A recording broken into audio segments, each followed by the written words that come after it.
The body of Annie Chapman was found in the backyard of number 29 Hanbury Street at 6 a.m. on September the 8th, 1888, by John Davis, an elderly resident of the building.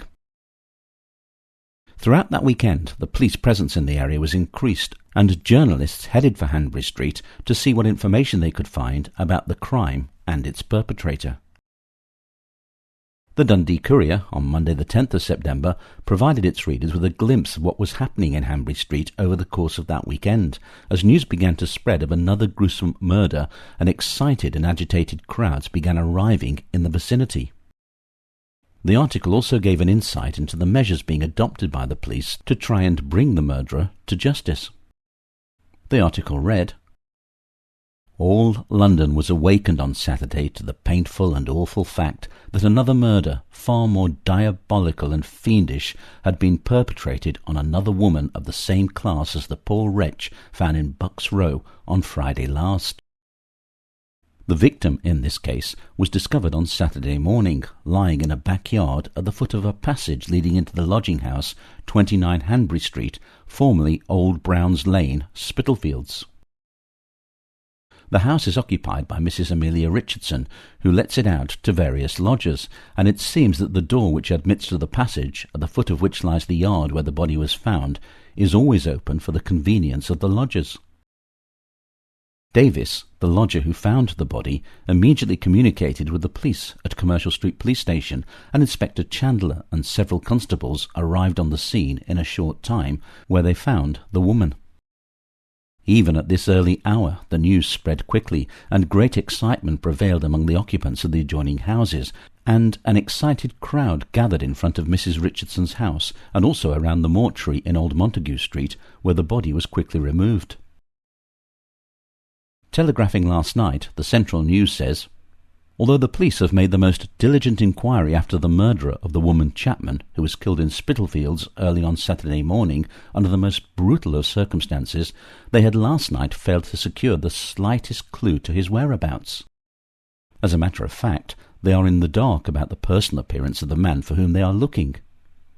It is true that they possess the description of the man who is known as Leather Apron, and will arrest him if he can be found, but their theory is that Leather Apron is a more or less mystical personage, and that he is not responsible for the terrible crimes with which his name has been associated. All the same, the details of his appearance have been widely circulated with a view to his early apprehension, and all the police in the vicinity are on the lookout for him. On Saturday night, a large force of police constables and detectives closely watched the neighbourhood.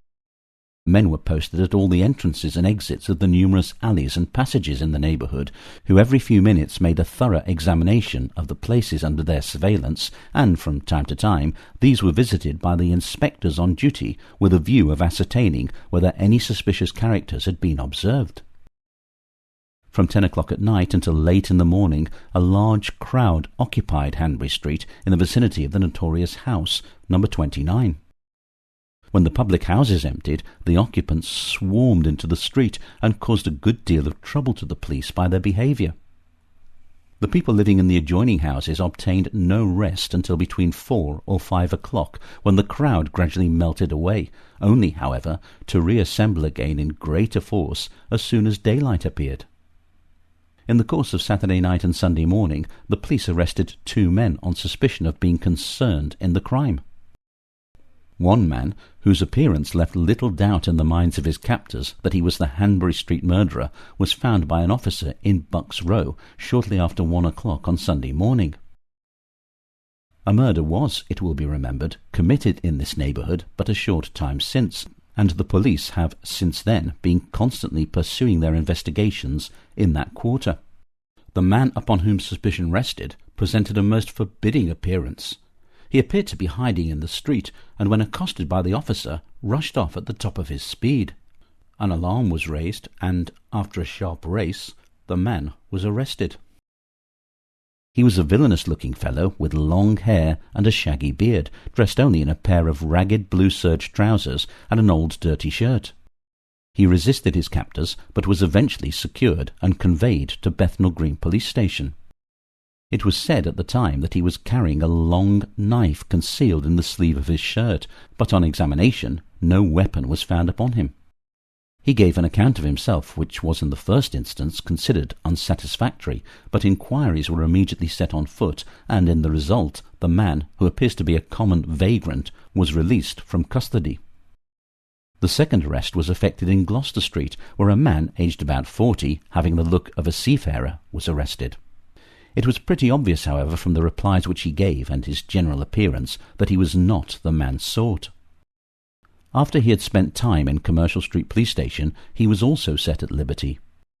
The police give information very unwillingly. Indeed, they are unwilling to accept assistance or suggestions from any private source, and work upon a plan of their own, which consists of frequent visits to the common lodging-houses of the neighbourhood and a strict watch at night in all the streets in the vicinity. All day yesterday, 5 policemen guarded the scene of the crime in Hanbury Street. No one was admitted unless he resided in the house. In the street, 6 costermongers took up their stand and did a brisk business in fruit and refreshments. Thousands of respectably dressed persons visited the scene, and occasionally the road became so crowded that the constables had to clear it by making a series of raids upon the spectators. The windows of the adjoining houses were full of persons watching the crowd below. A number of people also visited the house in Dorset Street, where the woman lodged. The usually lively condition of Whitechapel and Spitalfields on Sunday was considerably augmented yesterday by reason of the excitement aroused by the murder. In the course of the day, nearly a dozen persons were arrested and conveyed to the Commercial Street Police Station. In the afternoon, a vast crowd had collected about the streets, and as each apprehension was made, they rushed pell-mell towards the station, obviously under the idea that the murderer of the woman had been caught. In the neighbourhood of the mortuary, which is situated in Eagle Place at the Whitechapel end of Hanbury Street, all was quiet during the day. The green doors opened now and again to admit some inspectors of police and several medical gentlemen, but all others were rigidly excluded. The Press Association says, "Last night, Hanbury Street, Whitechapel, was in all but an impassable state owing to the crowds which had assembled in the neighbourhood of the scene of the last East End tragedy. Some thousands of people passed through the locality during the early part of the day, and the police authorities at Commercial Street Police Station had a number of constables drafted from the other parts of the metropolis, and these, as evening advanced, were busily occupied in keeping people moving. The public excitement as the day advanced appeared rather to grow than diminish, and strong evidence of the fact was apparent last night. Not only did large crowds of poorer classes loiter in the vicinity of the spot where the murder was committed, but a number of the more well-to-do were to be seen either gazing with awe-stricken faces at Mrs. Richardson's house, in the rear of which the mutilated body of the victim was found, or endeavouring to glean something additional as to the circumstances of the tragedy. Up to 9:30 last night, the police at Commercial Street were unable to say that their investigation had been attended with success. The police authorities at Scotland Yard and Whitechapel are fully conscious of the difficult nature of the task they have before them in identifying any particular individual with a series of appalling crimes. "God knows," said an official to our reporter, "but we may have another tonight, though we have men patrolling the whole region of Whitechapel and Spitalfields." That the police are putting forth every possible effort there can be no doubt.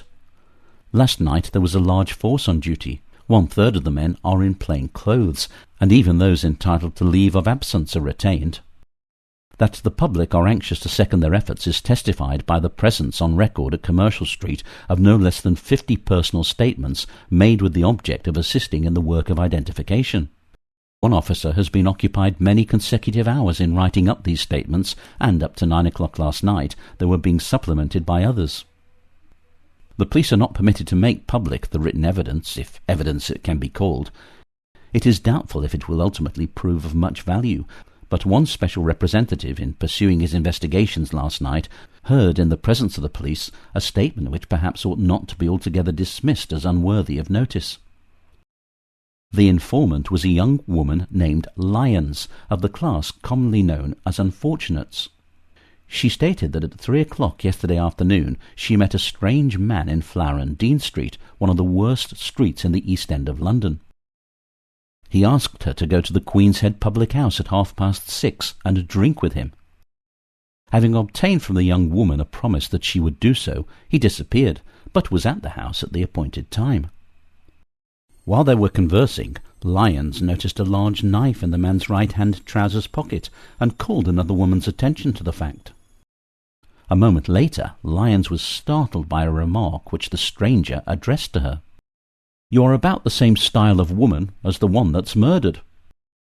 "What do you know about her?" asked the woman, to which the man replied, "You are beginning to smell a rat.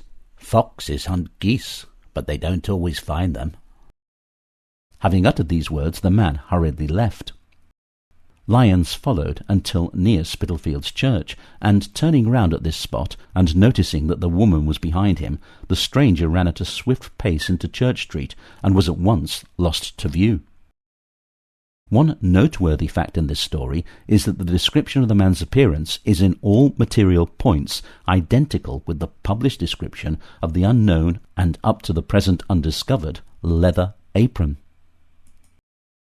It is currently reported in Hanbury Street that on Saturday morning the following paragraph, written in chalk, was seen upon the wall of one of the back gardens there, and 4 persons distinctly stated they had actually seen the writing. The words are, "I have now done 3, and intend to do 9 more, and give myself up, and at the same time give my reasons for doing the murders." Whether there is any truth in the matter remains to be seen. The Press Association says, "On the wall of the yard where the body was discovered, the words were found to be written, 5, 15 more, and then I give myself up."